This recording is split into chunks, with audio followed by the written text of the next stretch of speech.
Yes, I was the one. I was the one who stood before the whole town gathered on the courthouse steps and with all the righteous fury of a man convinced he's on a mission from God, kicked the statue. I am the one who sent the plaster figure of Our Lady of Mercy tumbling down the granite stairs. I can still hear it, the crack of that century-old painted plaster shattering on the pavement. That was the soundbite my crusade needed. It was the ultimate proof, broadcast on the local news, that my administration would purge our town of what I saw as nothing but blatant idolatry. My name is Richard Franklin. I'm 58 years old, and when this story begins, I was the newly elected mayor of a town I loved enough to want to tear down. My only goal was to destroy the traditions I believed were a deep and personal offense to the Lord. Before I go any further, and I promise you, there is so much more to this story. If what I'm sharing is already stirring something in you, I'd ask you to consider subscribing to this channel and liking this video. It helps this testimony reach people who might need to hear it. And please, in the comments below, tell me what city or town you're watching from. I'm not just a voice on your screen. I'm a man sharing the most vulnerable part of his life, and knowing who I'm sharing it with, it means more than you can imagine. Please, hit that notification bell too, so you don't miss how this all ends. My story isn't one of a man who was born with a heart full of hate. It's the story of a man who was filled with a love so fierce and so misguided that it looked exactly like hate from the outside. I grew up right here in this small town nestled in the heart of the country, where faith isn't just something you do on Sunday, it's the very air you breathe. My father was a man of simple, unshakable faith. He believed the Bible was the literal, inerrant word of God, and every problem in life could be solved by finding the right verse. He was a good man, a firm man, and he raised me in his image. My world was black and white. There was God, and there was sin. There was righteousness, and there was compromise. And for me, the most visible, most offensive form of compromise was the town's deep-rooted Catholic heritage. It was everywhere. The old mission church downtown, the crucifixes in the hospital rooms, and most of all, the statues. To me, they were graven images, plain and simple, an affront, a direct violation of the second commandment. My pastor, Pastor Damien, a man whose voice could make the church rafters tremble, fueled this fire in me. He preached a faith of strength, of conviction, of taking a stand. A lukewarm Christian, he would thunder from the pulpit, is of no use to God. I took those words to heart. I wasn't going to be lukewarm, I was going to be a fire. And so, when I ran for mayor, my platform was simple: progress and purity. I promised new business, a new civic center, and a cleansing of the public square from all symbols that promoted what I called false worship. And I won. My victory, fueled by a fire and brimstone campaign, split our small town right down the middle. It was our own little culture war, fought over bake sales and town hall meetings. It also split my own family. My older sister Maria has been a devout Catholic her whole life. The day after I signed the executive order to have all religious symbols removed from public property, she came to my office. Her eyes were red from crying. She held a small, worn rosary in her hands, the beads clicking softly as she trembled. "Richie," she pleaded, her voice barely a whisper. "This isn't about politics. That statue of Our Lady of Mercy on the courthouse steps. Grandma used to pray there. She prayed for Dad when he was overseas. She prayed for Mom when she was sick. It's not just plaster, it's our history, it's our family." I looked at my sister, at the woman who had taught me how to ride a bike, who had helped me with my homework, and I felt nothing but a cold, hard certainty. I saw her tears not as a sign of love or history, but as spiritual weakness. "Maria," I said, my voice calm and steady, "that is an idol. Your prayers are going to a statue, not to God. You're an idol worshipper, and I will not allow this town to be led astray by such things." The look on her face, it broke something between us that I thought could never be broken. She just shook her head, tears streaming down her cheeks, and walked out without another word. In my pride, I saw it as a victory. I had stood firm. I hadn't compromised my faith, not even for my own sister. That confrontation only strengthened my resolve. The town council fought me, but the executive order stood. A few weeks later, the day came to remove the statue. It wasn't enough to have city workers discreetly take it away. I needed to make a statement. I called the local news. I stood there, on those courthouse steps with the cameras rolling and a crowd of divided townspeople watching. The statue of Our Lady of Mercy was about 4 feet tall, made of plaster, but painted to look like aged stone. Her hands were outstretched. Her expression was one of peace. To half the town, she was a symbol of comfort. To me, she was a lie cast in plaster. I gave a short, fiery speech about moving our town into the light of true faith, about casting off the chains of tradition and idolatry. And then I turned to the statue. I didn't hesitate. I lifted my right foot in my polished leather dress shoe, and I kicked it hard, right at its base. The sound of my shoe hitting the hollow plaster was a dull thud, followed by that horrifying crackle as it toppled over, bouncing down 2, 3, 4 steps before shattering into a dozen large pieces on the pavement below. A woman in the crowd screamed. My supporters cheered. And I stood there breathing heavily, feeling the surge of adrenaline and absolute, unwavering conviction. I had done it. I had struck a blow for God. I had cleansed my town. At that moment, I had never felt more powerful or more right. The weeks that followed the incident on the courthouse steps were a blur of self-righteous satisfaction. My supporters saw me as a modern-day Josiah, cleansing the land. Pastor Damien praised my courage from the pulpit, his voice booming with approval, declaring that a spiritual revival was beginning in our town, and I was its instrument.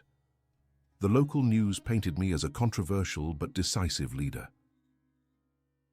I saw myself as a man of God, unwavering and bold.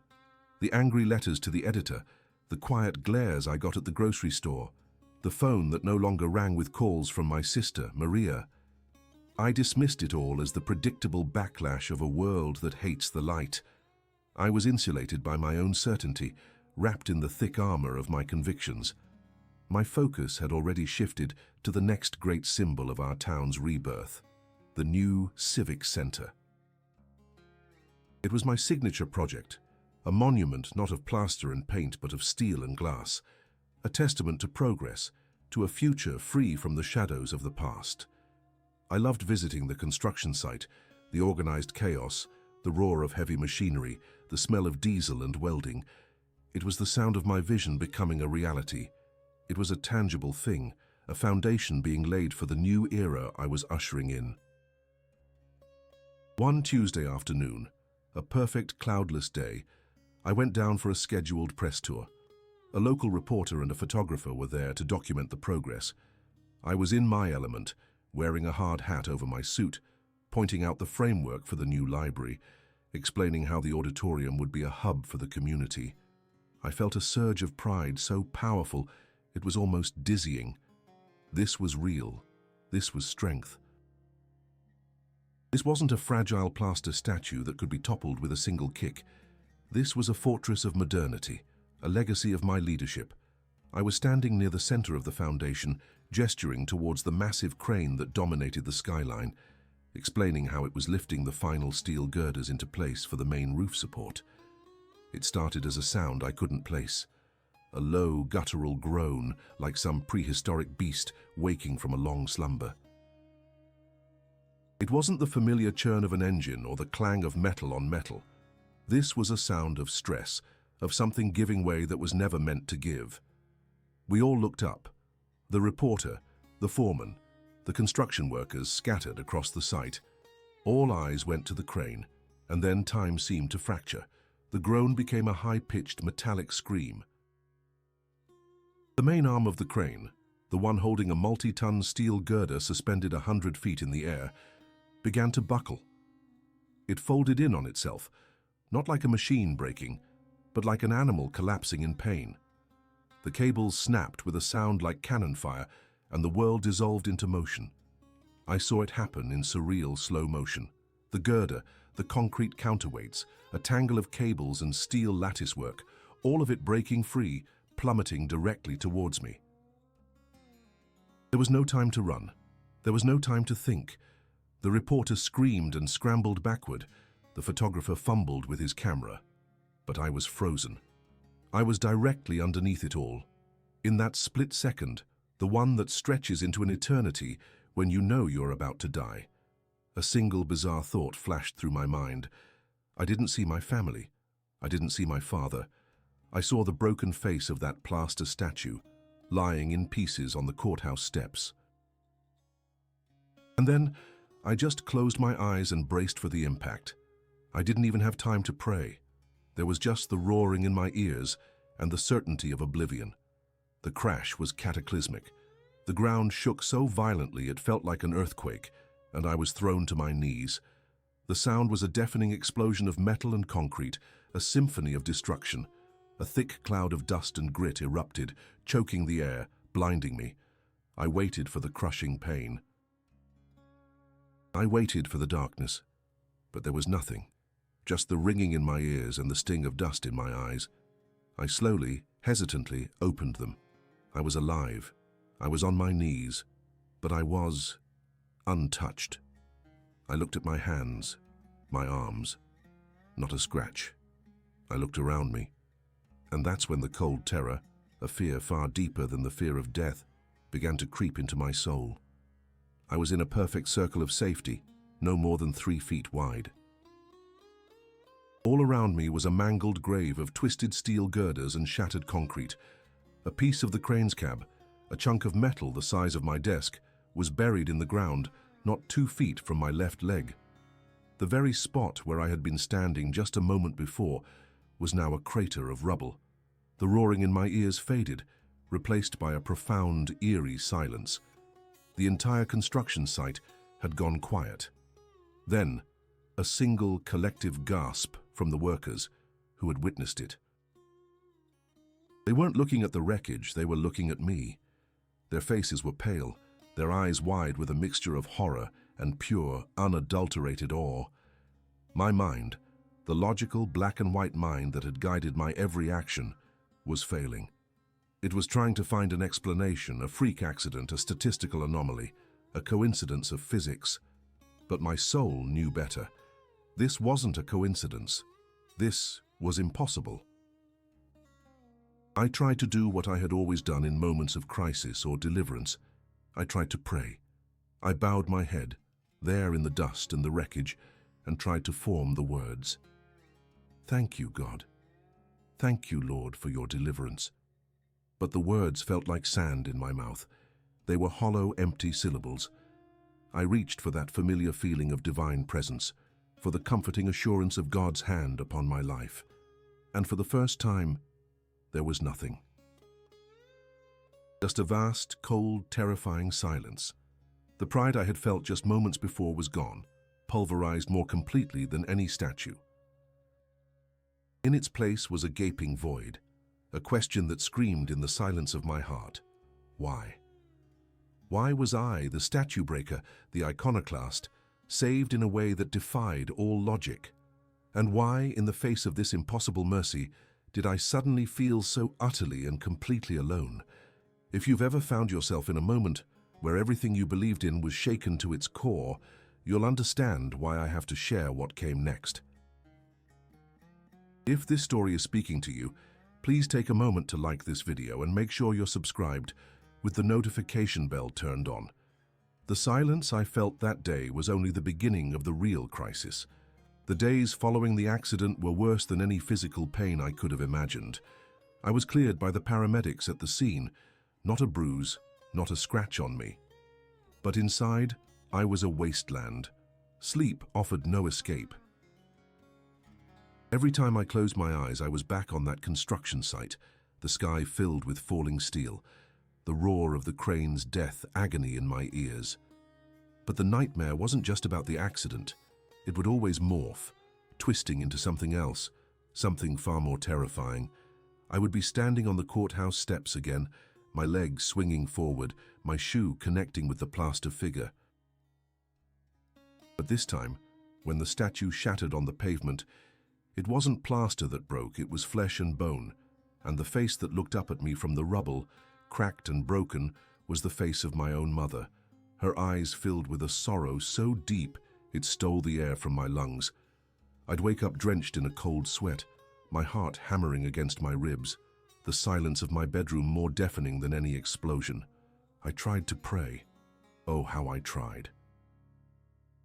I got on my knees beside my bed, just as my father had taught me, and I pleaded with God. But the connection was dead. The line was cut. My prayers felt like stones I was throwing into a bottomless, empty well. Pastor Damien called, of course. He came to my house, his Bible in hand, ready with verses about deliverance and divine protection. He called my survival a public miracle, a sign of God's favor on our righteous cause. He wanted to hold a special service of thanksgiving. I just looked at him, at this man whose words had once been my bedrock, and I felt nothing. His certainty, his black and white pronouncements, they sounded like a foreign language. How could this be God's favor? It felt like a curse. It felt like I had been shown the hand of God, only to have him turn his face away from me completely. The pride, the conviction, the righteous anger that had fueled me for years, it had all been scoured out, leaving behind a hollow, terrified man who no longer knew who he was praying to. Then one night, the nightmare changed again. It started the same way. The courthouse steps, the crowd, the kick. The statue toppled, but this time it didn't shatter. It landed softly on the pavement, cushioned by an invisible force. I walked down the steps, drawn by a power I couldn't resist, and knelt in the street beside it. The face was still cracked, a fine web of fissures running across the cheek and forehead, just as it had been in reality. But in my dream, the eyes were open. They weren't painted plaster, they were alive, and they were looking at me. There was no anger in them, no condemnation, no righteous fury, which is what I would have expected, what I felt I deserved. There was only an ocean of pity, a profound, heartbreaking sorrow. It was the look of a mother watching her beloved child deliberately, senselessly, break the most precious thing in the house.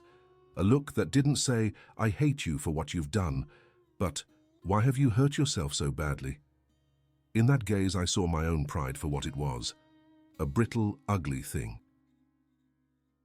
I saw my crusade not as a holy war, but as a childish tantrum against a God I had made too small, a God I had tried to fit inside my own narrow box of rules and regulations. The statue's sorrowful gaze held up a mirror to my soul, and I saw a man puffed up with arrogance, a man who had mistaken cruelty for conviction, a man who had broken his own sister's heart in the name of a faith he didn't even begin to understand. The weight of it all came crashing down on me. I didn't wake up screaming this time. I woke up weeping. Not the quiet, dignified tears of a man in grief, but the gut-wrenching, body-shaking sobs of a man whose very soul was breaking apart. I wept for the statue. I wept for my sister. I wept for the town I had fractured. And most of all, I wept for the ugly, prideful man I had been. For the first time, I wasn't afraid of God's judgment. I was ashamed to have grieved his heart. I knew with a certainty that transcended logic that I couldn't go to Pastor Damien. His God didn't have room for this kind of mystery, this kind of mercy coming from a source he would have condemned. My mind, in its desperation, latched onto a name, a face I had publicly ridiculed. Sister Lucia, the old nun who ran the St. Jude's soup kitchen. I had once called her ministry a public nuisance and had tried to have her funding cut, accusing her of promoting a works-based salvation. Now the thought of her was the only glimmer of light in my suffocating darkness.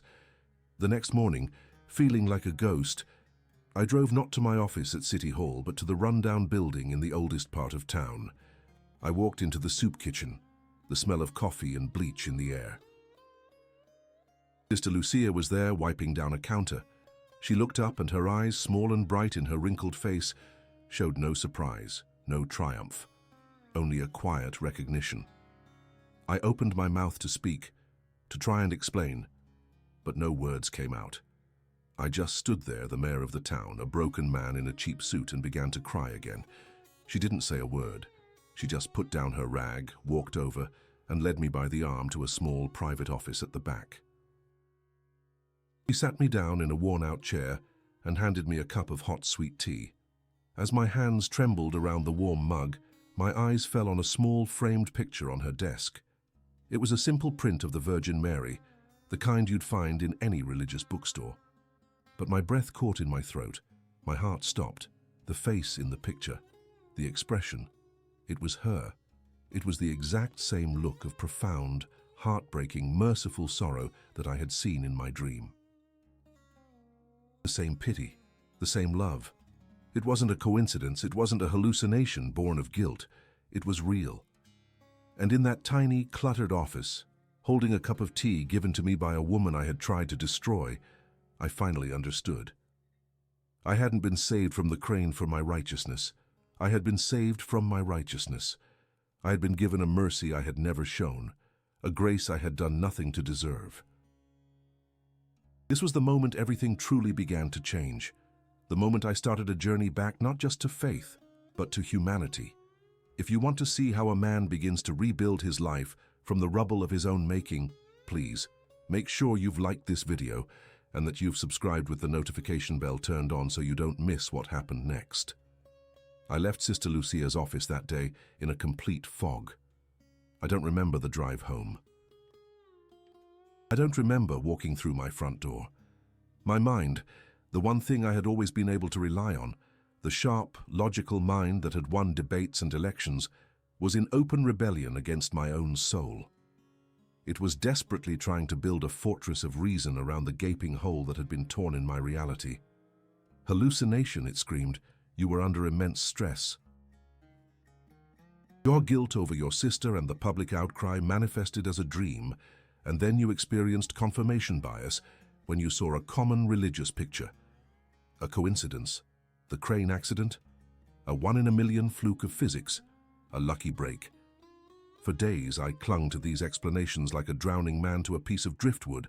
I tried to force myself back into my old patterns. I opened my Bible, searching for the familiar verses that had always been my shield and my sword.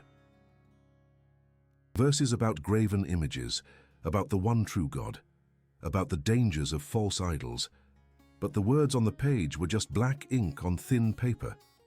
The fire was gone. The certainty that had once made them leap off the page and burn in my heart had been extinguished, replaced by the cold ash of doubt. The dream kept coming back night after night. The same sorrowful eyes, the same look of maternal pity. It was no longer a nightmare. It was a visitor. And the shame, oh, the shame was a physical presence. It sat on my chest when I woke up, making it hard to breathe. It followed me into the shower, where I would stand under the hot water and remember things I had forced myself to forget. I remembered a Christmas dinner years ago when my sister Maria had been given a beautiful silver rosary by our aunt. I remembered holding it up for everyone to see, feeling the weight of it in my hand and saying with a smug, superior smile, "Well, Maria, at least if your car breaks down, you'll have a new set of prayer beads to count while you wait for a real mechanic." The joke landed with a thud. My sister's face fell and she quietly took the rosary and put it in her purse. At the time, I saw her silence as proof of her weak faith. Now I saw it as a moment of profound grace, a moment where she chose not to retaliate against my casual cruelty. I had weaponized my faith. I had used it as a club to beat the people I was supposed to love, and I had called it righteousness. If you've ever felt that painful dissonance, that pull between the person you were and the person you're starting to realize you need to become, I hope you'll stay with me for what comes next. It would mean a lot if you'd take a second to hit that like button and make sure your notifications are turned on, because the decision I made next was the first step out of the prison I had built for myself. I knew I couldn't keep fighting it. The logical fortress my mind had built was crumbling, breached by a flood of mercy I couldn't explain. One afternoon, I found myself in my car, driving without a destination, my hands gripping the steering wheel so tightly my knuckles were white. I was just driving, trying to outrun the war in my own head. And then I saw where I was. I had unconsciously driven straight to the heart of what I once considered enemy territory, the old mission church of St. Michael the Archangel. It was the oldest church in town, a beautiful, imposing stone building that I had publicly derided as a monument to superstition. I parked across the street and just sat there, watching. I watched an elderly woman slowly climb the steps, her hand reaching out to touch the heavy oak door before she disappeared inside. I watched a young mother with a toddler push a stroller up the ramp. For me, that door might as well have been the gate to another world, a world I had spent my entire adult life condemning. My heart was pounding. Every fiber of my old self screamed at me to put the car in reverse and drive away. Pastor Damien's voice echoed in my head, thundering about the abominations that took place within those walls. But another voice, a quieter one, a feeling more than a voice, was pulling me forward. It wasn't a command. It was an invitation. After what felt like an eternity, I turned off the engine, got out of the car, and walked across the street. My legs felt like lead. Pushing open that heavy door was one of the hardest things I have ever done. I slipped inside, and the door clicked shut behind me with a sound of finality. The air was cool and still, thick with the faint, sweet smell of incense and old wood. Sunlight, fractured into 1,000 pieces of ruby and sapphire and gold, streamed through the stained glass windows, painting the stone floor with light. The silence was absolute. It wasn't the empty, terrifying silence of my prayers at home. This was a living silence, a silence that was full of something I couldn't name. I felt like an intruder, a spy. I slid into the last pew, my back pressed against the wood, as if trying to make myself smaller. My eyes scanned the unfamiliar territory, the rows of candles flickering in their red glass holders, the carved wooden stations along the walls depicting a story of suffering I had only ever read about. And then I saw her. On a small altar to the left of the main one, there was a statue of Mary. She was holding the infant Jesus, her head tilted slightly, her expression one of serene tenderness. I couldn't take my eyes off her. I thought of the statue I had destroyed. I heard the crack of the plaster. I saw the pieces scattered on the pavement.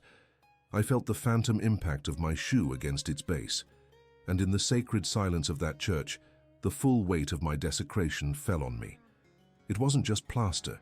It wasn't just an idol. It was a symbol of a love that I had in my arrogance declared invalid. I had stood on the courthouse steps and kicked a mother. The thought struck me with such force that it took my breath away. All the shame, all the regret, all the confusion of the past weeks coalesced into a single searing point of agony in my chest. I didn't know the words to their prayers. I didn't understand their rituals. All I knew was that I was a broken man, sitting in a house I had once sworn to tear down, and for the first time in my life I felt home. I bowed my head, not to the statue, but to the overwhelming mystery it represented, and in the silence I finally surrendered. I didn't ask for answers. I just whispered 2 words into the holy stillness. I'm sorry. When I walked out of that church, blinking in the afternoon sun, the world looked the same, but I was seeing it with new eyes. The silence in my soul had been replaced by a quiet, fragile hum of hope. But in a town as small as ours, secrets don't stay secret for long.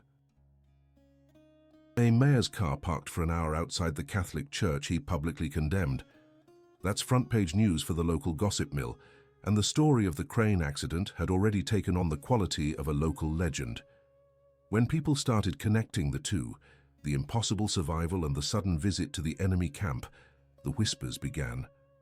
They swirled through the grocery store aisles, over backyard fences, and in the booths at the local diner. Richard Franklin had lost his mind. He'd cracked under the pressure. The pushback was immediate and fierce. My former allies, the ones who had cheered when I kicked that statue, were the first to turn on me. Pastor Damien showed up at my house, his face a mask of grim concern. He didn't come to listen, he came to perform an exorcism of ideas. He told me I was being deceived, that Satan had used the shock of the accident to plant a seed of doubt, to lure me in with a counterfeit mercy, He opened his Bible, his finger jabbing at the verses about false prophets and wolves in sheep's clothing. I just sat there and listened, and when he was finished, I didn't argue, I didn't debate scripture. I just looked him in the eye and said, "Damien, I appreciate your concern." But what I experienced was the most real thing that has ever happened to me in my life. The look on his face was one of profound disappointment, as if I were a son who had utterly betrayed him. He left, and I knew that door had closed for good. Others were less spiritual in their condemnation. Political rivals suggested it was a calculated ploy to win back the support of the Catholic voters I had alienated. They called me a fraud, a manipulator. I didn't defend myself. What could I say? The man they were describing was the man I used to be. I deserved their suspicion, but there was one person whose forgiveness I needed more than air. I drove to my sister Maria's house, my heart a lead weight in my chest. I didn't call first. I just showed up on her doorstep. When she opened the door and saw me, her face was a mixture of caution and old, familiar love. I didn't even make it inside. I just broke down right there on her porch. "Maria," I sobbed, the words torn from a place of shame so deep I didn't know it existed. "I am so sorry for the rosary, for the things I said, for your grandmother's statue. I was so proud and so cruel. I'm so sorry." She didn't say anything at first. She just stepped forward, wrapped her arms around me and held me while I wept like a child. And in her embrace, I felt the first true warmth of grace. She didn't need an explanation. She didn't need to understand the crane or the dream. She just saw her brother and she loved him. She invited me in, and for the first time in years, we just talked. I saw, sitting on her end table, the silver rosary I had once mocked. I reached out and just touched it, the cool metal a strange comfort. She saw me looking at it. "It's not a magic charm, Richie," she said softly. "It's just a way to quiet your hands and your mind, so you can listen with your heart." Her words became my guide. I started going to St. Michael's, sitting in that same back pew. I didn't take communion. I didn't even know when to stand or sit. I just listened. I learned. Sister Lucia would see me there and give me a small, encouraging nod.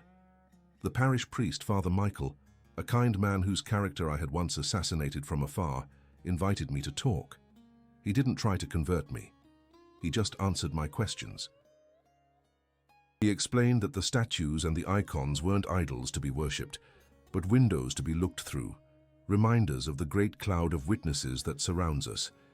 He told me the story of Our Lady of Mercy, the patroness of the town, a symbol of a mother's love that runs to her children even, and especially when they are at their worst. Everything I had despised as empty ritual began to take on a profound, beautiful meaning. My public transformation culminated at our town's annual Founders' Day celebration, held in the main square, right in front of the courthouse. As mayor, I was scheduled to give the opening address. The whole town was there, a sea of divided faces. My old supporters from Pastor Damien's church stood on one side, their arms crossed, their expressions hard.